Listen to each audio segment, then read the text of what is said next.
네, 안녕하세요, 우리 친구들. 오늘은 24과 허생 진도를 나가볼게요. 우리 친구들은 지난주에 시험을 끝냈기 때문에 선생님이 놀 거라 생각하지만 진도를 조금만 나갈게요.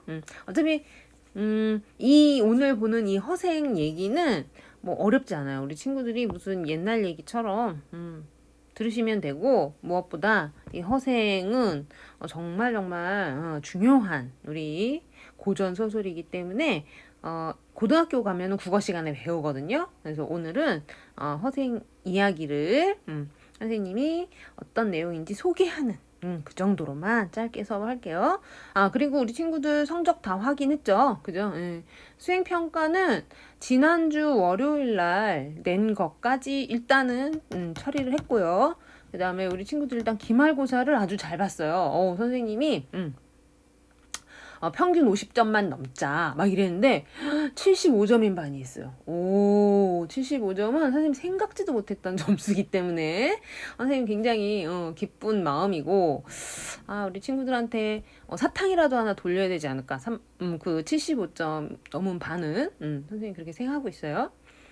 아무튼 수고했어요. 기말고사 보느라고 정말 고생 많았고, 3학년 마지막 시험인데 선생님이 좀 뭐 문제라도 좀 응원하는 차원에서 낼까 했다가 그냥 한 번만 하자 그랬어요. 아무튼 수고했습니다. 그리고 문제가 어땠을런지 모르겠어요. 우리 친구들 생각에 선생님이 아주 쉽게 낸다고 냈는데, 그래서 선생님이 막 시건은 온달이 시건했다 막 이런 거 냈는데 우리 친구들 그 문제를 보고 시건 누가 했냐 막 그런 거 있었잖아요. 보기 중에. 그죠? 온달이 시건한 게 아니었잖아. 그죠?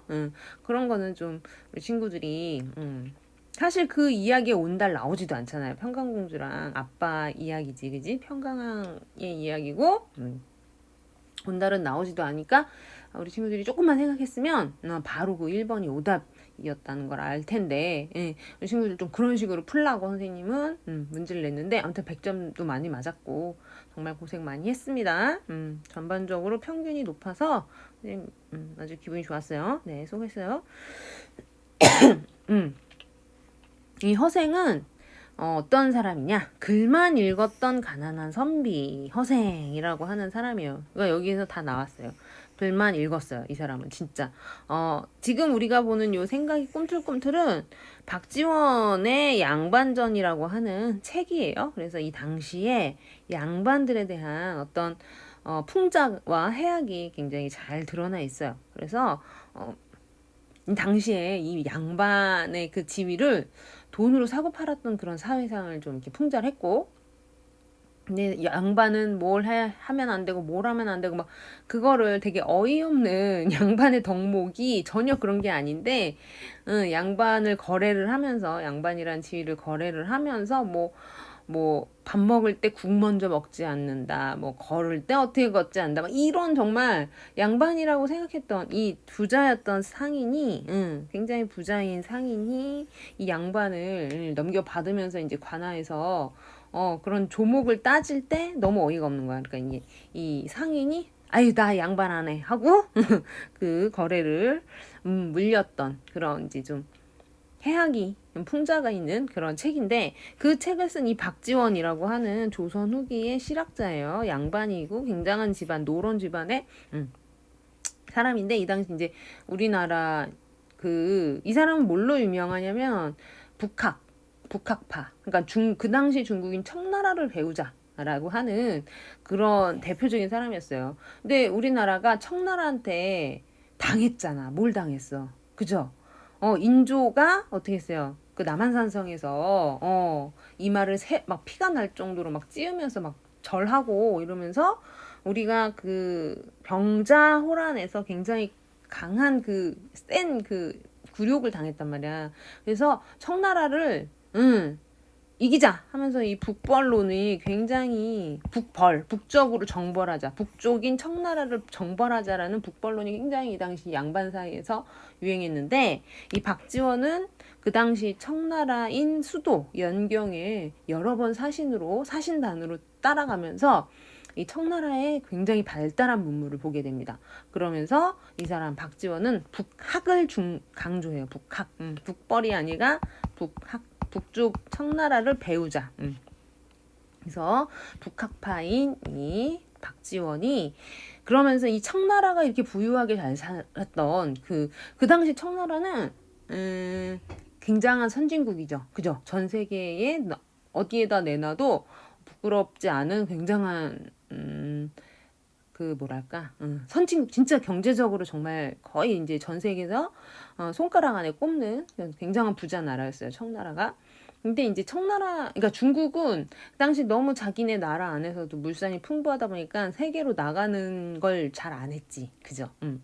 그래서 좀 청나라가 어떻게 보면은 그 청나라 말기에 우물안 개구리가 된 그런 케이스인데, 선생님 너무 딴 얘기 많이 하네요. 아무튼 박지원은 이 북학파 청나라를 배우자 하면서 상업을 굉장히 강조했던 사람입니다. 그래서 이 허생이 얘기하는 이 허생전에서 말하고자 하는 내용도 우리나라 이 조선의 어떤 경제 시스템의 이 빈약함, 되게 약한 그런 것과 그 다음에 북벌론의 허구 뭐 이런 것들과 그 다음에 글만 읽는 이 양반의 어떤 이런 모습 뭐 해가지고 여러 가지를 굉장히 풍자하는 그런 소설이라고 할 수 있어요. 그래서 이 허생의 내용을 선생님이 요거 한자 하나하나 안 할게요. 그냥 선생님이 읽고 넘어가겠습니다. 읽고 풀이할게요.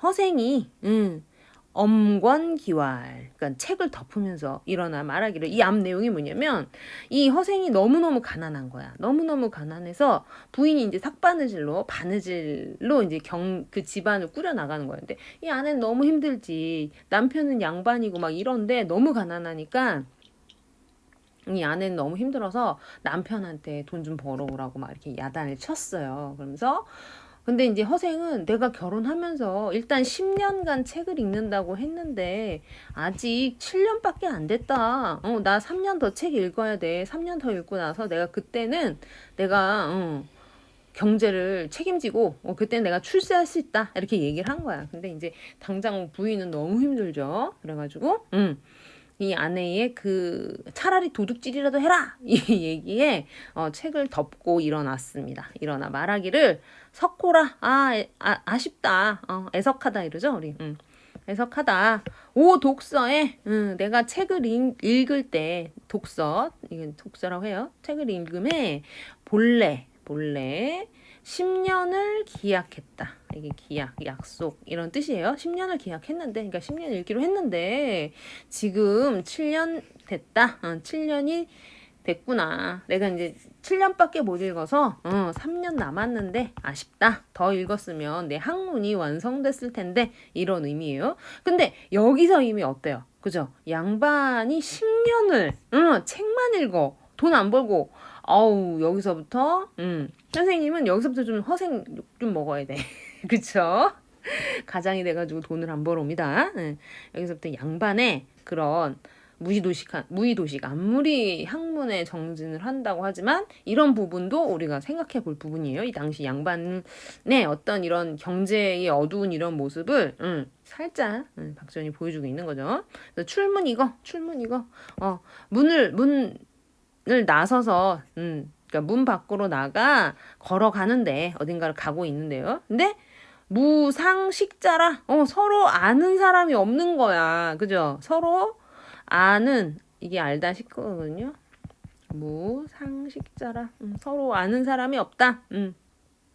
그러니까는 너무 집안이 틀어박혀서 책만 읽어가지고 주변 사람은 모르는 거지. 그래서 알고 지낸 사람이 없어.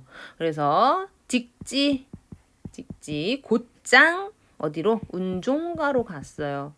여기서의 지는 가다의 동사네. 그죠? 동사로 쓰였어요. 운종가는 지금의 종로입니다. 우리 친구들 종로 1가 2가 3가 있죠? 거기에요. 거기. 그래서 경복궁이 이렇게 있으면 경복궁 앞에 광화문이 있죠? 광화문이 있고 여기 쭉 여기 요런 길 여기가 운종가죠. 옛날에. 해가지고 지금으로 따지면 여기 그 교보문고 빌딩이 있는 그 위치점. 그래서 이 운종가는 대표적인 상업지구였어요. 조선시대 때부터. 지금도 종로 엄청나게 상업이 많이 발달했고 큰 회사들이 들어가 있죠. 그죠? 그래서 운종가로 바로 걸어가서는 시장, 그쵸? 시장. 문, 시, 중, 인, 왈. 그래서 물었어요. 뭘? 시장 가운데에 있는 어떤 사람한테 물어 말하기를 이렇게 되는 거야. 사람한테 어떤 이제 가서 물어본 거예요. 그랬더니 한양은 지금 서울이죠, 그죠? 근데 이제 옛날 한양은 사대문, 안만 한양이었어요. 그래서 한양 중에 한양 가운데에 가운데 중자니까 한양 중에 누구 수 이건 좀 알아야겠다. 누구 수 이거는 의문사예요. 후 영어로 후 누구 수 가장 부자부 부유할부 해서 한양에서 누가 가장 부자입니까? 라고 물었어요. 그랬더니 유도 변시자하여 수방 기가라. 어떻게 되냐? 말하다. 여기서는 말하다네요. 변씨라고 말하는 사람이 있어서, 변씨라고, 저기, 한양에서 가장 부자는 변씨입니다. 라고 말한 사람이 있어서, 마침내 그 집에 방문하였다. 이렇게 되는 거죠. 그 집에 찾아갔어요. 집에 찾아가서 뭘 했겠어요? 이 사람이, 이 허생이 가서 돈을, 만냥을 빌립니다. 돈 만냥을 빌려서, 뭘 했냐? 이 당시에 그 조선의 경제가 굉장히 빈약하다는 걸 나타내는 그 또 부분인데 어떤 한 물품 선생님 물품이 기억이 잘 안 나는데 그 물품을 매점매석해요. 매점매석 해가지고 그걸로 돈을 굉장히 매점매석이라는 게 뭐냐면 한 물건을 다 석권한다는 거야. 점유하고 석권한다. 다 가져간다. 그래서 그 물품을 다 사들이는 거야. 하나의 물품을. 그러면 당장 필요한 사람들은 어떻게 해야 돼?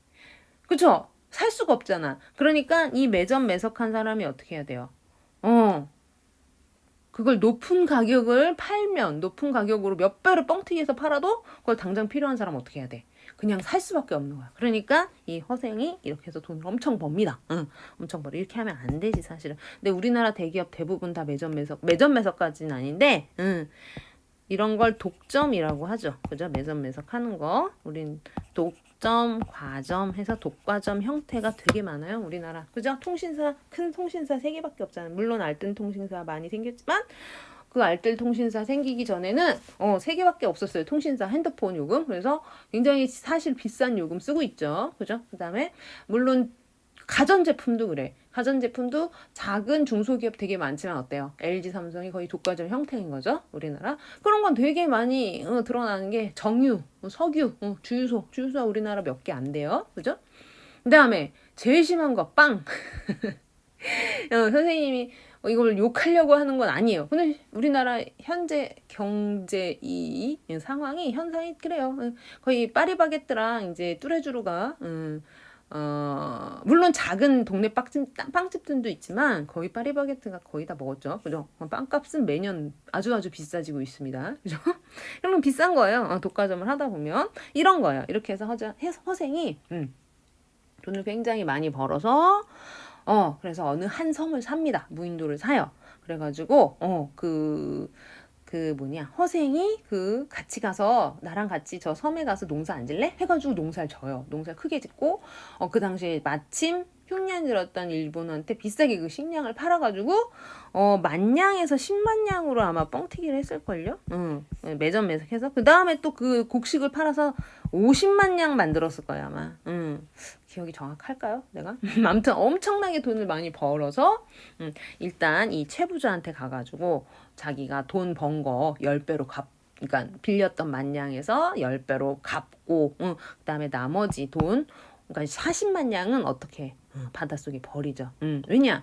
갑작스런 이 40만냥의 큰 돈이 조선 경제에 풀리면 조선 경제는 굉장히 혼란스러워질 것이 뻔했기 때문에 이 허생은 그 돈을 버리고 아무튼 떠나게 됩니다. 결론 또 중간에 북벌론을 주장하는 어떤 장수를 이 변 씨가 이 허생이 굉장히 뛰어난 인물이니까 책사로 써라 하면서 이 장군을 소개시켜 주는데 그 거기에서 이제 북벌론의 허구를 한마디 이렇게 드러내게 되죠.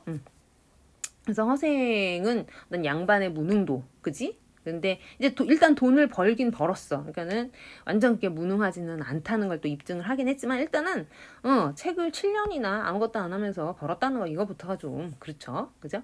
그다음에 당시 조선 경제의 빈약한 상황, 시스템, 구조가 굉장히 구조로 취약했던 걸 또 보여주고 그다음에 북벌론의 허구를 드러내는 뭐 이런 내용이 되겠습니다. 우리는 지금 허생이 책을 딱 그러니까 공부 그만하고 돈 벌러 나서는 바로 그 장면이 되겠습니다. 그 장면을 우리가 봤고 그다음에 여기 이제 여기 내용이 많네.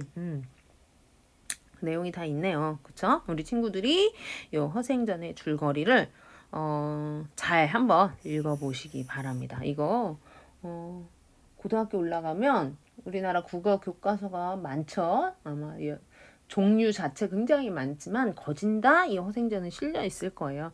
그러니까 나중에 공부할 때 도움이 될 거예요. 우리 친구들한테. 그래서 요거의 줄거리 잘 읽어보시고 그 다음에 교실 수업 때는 또 이제 진도를 나가보도록 하고요. 우리 친구들이 막 놀아요 막 이럴 텐데 그거는 나중에 얘기를 하도록 합시다. 일단 선생님은 허생은 좀 더 나가고 싶어요. 진도를. 왜냐하면 중요하니까.